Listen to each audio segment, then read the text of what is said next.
Hello friends. दोस्तों, ये सामने आप लोग देखिए मेरा सदाबहार यानी विंका का बहुत ही खूबसूरत सा प्लांट, जिसमें आप लोग देख रहे हैं कि खूब ढेर सारी फ्लावरिंग हुई है।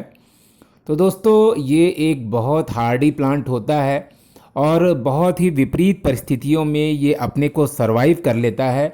और एक तरफ से लाइफ का एक हार्ड लाइफ का एक इंफॉर्मेशन देने वाला ये प्लांट है, जो कि हम सभी को ये प्रेरणा देता है कैसे विपरीत परिस्थितियों में अपने को सरवाइव कर सकें। तो ये देखिए, मैंने एक छोटे से पॉट में इसको लगा रखा है। और दोस्तों, इसको बहुत ही कम केयर की ज़रूरत होती है। और आज मैं आपको दिखाता हूँ कि एक छोटी सी कटिंग मैंने लगा रखा था काफ़ी पहले। तो एक पॉलीथीन बैग में लगा रखा था, तो अब उसको एक पॉट में लगा दे रहा हूँ। तो सबसे पहले एक पॉट ले करके उसमें नीचे होल करके पहले थोड़ा सा रेत इसमें मैंने मिलाया है, और उसके बाद थोड़ी सी सूखी पत्तियां मैं इसमें डाल दे रहा हूँ। और फिर इस विंका के पौधे को, यानी सदाबहार जिसको बोलते हैं, उसको इसमें मिला करके दोस्तों इसको लगाना बहुत ही आसान है, क्योंकि ये तो अपने आप ही हमारे गमलों में उगाता है। और ये तो बहुत लोग इसको वीड्स मान करके उखाड़ के फेंक देते हैं, लेकिन इतने काम का पौधा, इतना नायाब पौधा जो कि अपने आप गार्डन की शोभा बढ़ाता है। और इसमें बहुत ज़्यादा हमें एक्सपेंडिचर भी नहीं करना पड़ता है। तो इसको ये पेरीविंकल अर्थात पूरे साल भर खिलने वाला ये फ्लावरिंग प्लांट है, इसलिए इसे एक विशेष नाम, ये देखिए सफ़ेद वाला इसका वैरायटी है। तो अभी सफ़ेद वाली वैरायटी मेरे पास नहीं है। तो दोस्तों, ये प्लांट मैंने लगा दिया है, इसमें वाटरिंग मैंने कर दिया है, और इसमें ये डेवलप होगा और इसमें भी फ्लावरिंग होगी, तो इसकी भी वीडियो डालूँगा। तो दोस्तों, जैसा कि मैं कह रहा था कि इसको ये क्योंकि ये पूरे साल भर ये फ्लावरिंग देता है, इसलिए इसे सदा सुहागन का पौधा भी कहा जाता है। और क्योंकि ये बहुत ही हार्ड पौधा है, इसलिए इसकी बहुत ही कम देखभाल करने की आवश्यकता होती है। दोस्तों, अगर आप अपने गार्डन के चारों ओर एक हेज बनाना चाहते हैं, तो मुझे लगता है कि इससे अच्छा प्लांट और कोई नहीं है। यानी किनारे किनारे जैसे बाउंड्री जैसे कोई अगर बनाना चाहते हैं, जिसको हम हेज बोलते हैं, तो इससे अच्छा कोई प्लांट मुझे नहीं लगता।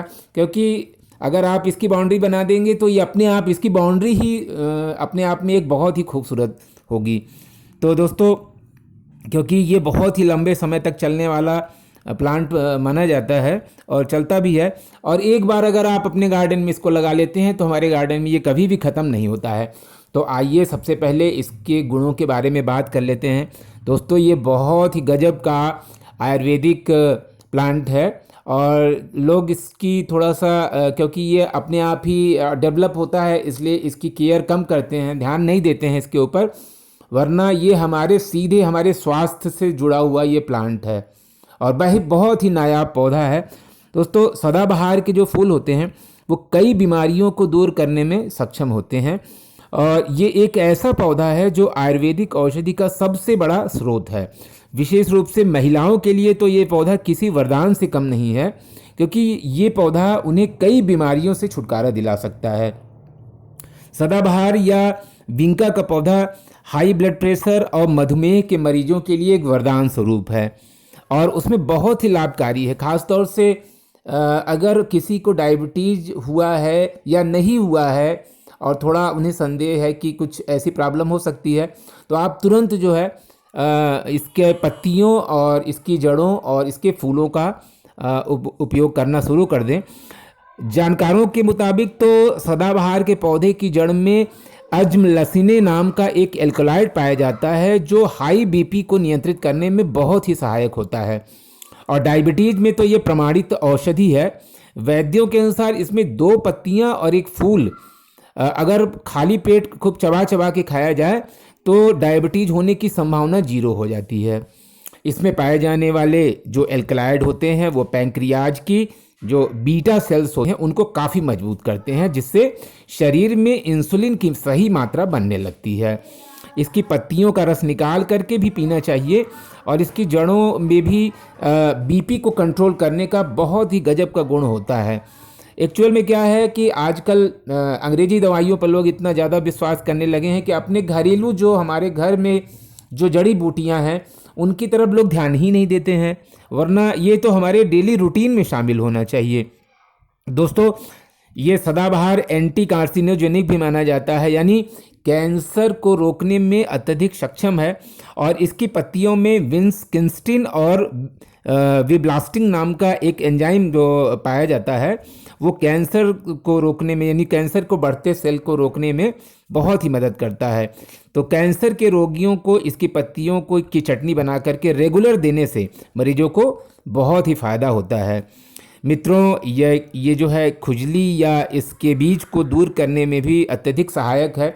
आमतौर पर ठंडी के समय में लोगों के शरीर में खुजली होने लगती है, तो जहाँ पे खुजली हो रही है वहाँ पर इस पत्ती का रस निकाल करके आप लगाएं तो देखिए चुटकी बजाते हुए ये खुजली गायब हो जाएगी और काफ़ी आराम मिलेगा।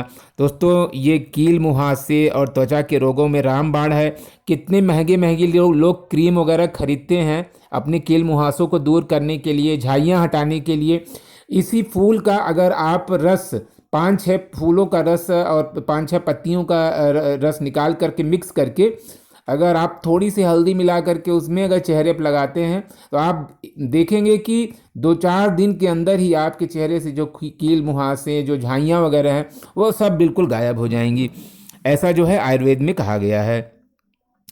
इसका जो रस होता है दोस्तों, वो नसों को मजबूत करने में बहुत ही ताकतवर होता है। यानी अगर शरीर को स्ट्रांग बनाना है, स्ट्रांग और फुर्तीवान, तो इसको जो है इसका सेवन करना चाहिए।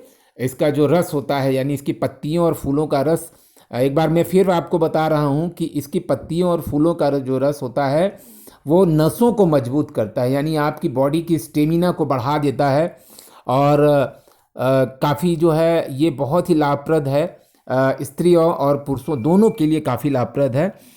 तो दोस्तों, इतना गुणवान पौधा अपने गार्डन में, अगर हमारे गार्डन में ये अपने आप उग भी आता है तो उसको हमें पर्याप्त जगह देनी चाहिए। तो उसको छोटे गमले या बड़े गमले, जो भी पॉट आपको मिले, इसको आप लगा के देखिए।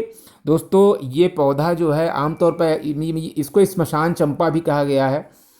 तो ये हम जो कब्रिस्तानों, स्मशानों, घाट, इन जब जगहों पर इसको लगा दिया जाता है, वहाँ पे काफ़ी ज़्यादा मात्रा में ये उगे रहते हैं। तो लोगों की ये धारणा है कि भगवान को इसको नहीं चढ़ाया जाना चाहिए, ये फूल भगवान को नहीं चढ़ाया जाता है, लेकिन ऐसी बात नहीं है दोस्तों। ये जो इसके फ्लावर जो होते हैं वो शनि देवता को और राहु और केतु को चढ़ाए जाते हैं और उनकी गति को शुभ बनाने में ये काफ़ी मदद करते हैं। और दोस्तों, इसे आप अपने घर के पूर्व दिशा में लगाइए, इससे वास्तु दोष भी मिटता है। और वास्तुशास्त्रियों का कहना है कि अगर आप घर के पूर्व दिशा में इसे लगाते हैं तो घर के सदस्यों का सम्मान बढ़ता है और उनकी प्रतिष्ठा बढ़ती है।